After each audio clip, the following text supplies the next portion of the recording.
I've got to have some lunch. Hello. Hello? Want some lunch, Perry? Not a chance. If I'm going to dress and get back here, I've got to blow. This is Perry Stewart. Yes. Oh, I guess you've met my Uncle How are Bert. you? Fine. And Aunt Kitty. Been riding? Oh, it was marvelous. Now, Gwen, I'm going to be back here at 2:30, and you've got to be ready. One thing Mother's fussy about is people being on time. I'll be sitting on the curb. She thinks actresses are temperamental or something. Goodbye. Goodbye, Perry. Joe, I'm starving. Yes, Miss Gwen. I've been up since 7:30. 1:30. I think he's awfully good looking, Gwen. What's the function this afternoon? It sounds formal. Oh, no, Perry's mother is giving a tea for me, that's all. Oh, Gwen, you might remind your mother that I'm waiting. Also your grandmother. Sure. Incidentally, so am I.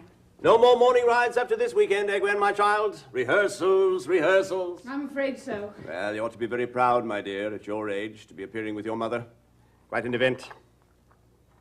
Quite an event in the theater.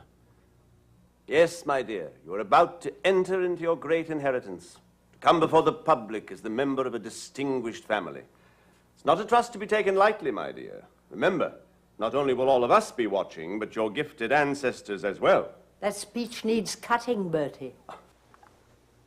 How are you, baby? Fine. Did you have a nice ride? Glorious! The sun over the frost. Oh, spare me. Bertie. Fanny. Well, what are you two lovebirds doing round at the break of day?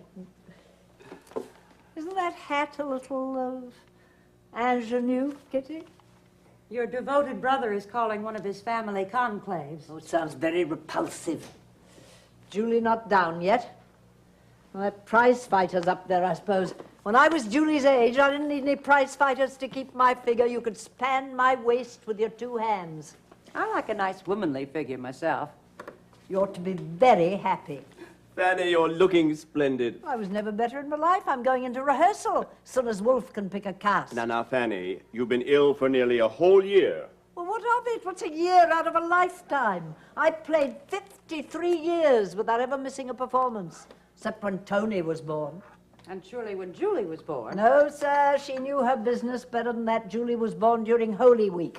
Fanny, you haven't a new play, have you? Well, who said anything about a new play? I'm reviving Castlemaine, taking it on the road. Well, you're mad. Well, I'm not like you, Bertie. I've been a trooper all my life, and I'm going to go on trooping. But those dreadful small-town hotels, sleeping in Pullmans. I did it before there were any Pullmans. Many's the time I've sat up all night with Julie sound asleep on one side and Tony generally yelling his head off on the other. But all that belongs to the past, Fanny. I was Fanny Cavendish then, just as I am now. When the bills said Aubrey and Fanny Cavendish, people knew what they were going to see. You had to know how to act when you went on the stage in those days. You had your method, we of the younger school have ours. Ah, youth, youth. Well, with you going back this season, Fanny, that means the whole family will be on the boards. Well, except for Tony, of course, and you can't call pictures acting. I sent over the manuscript of my new play. Did you read it? Well, only the first act. I didn't dare read the second. I was afraid you might be playing two parts at once. Here you are, Mrs.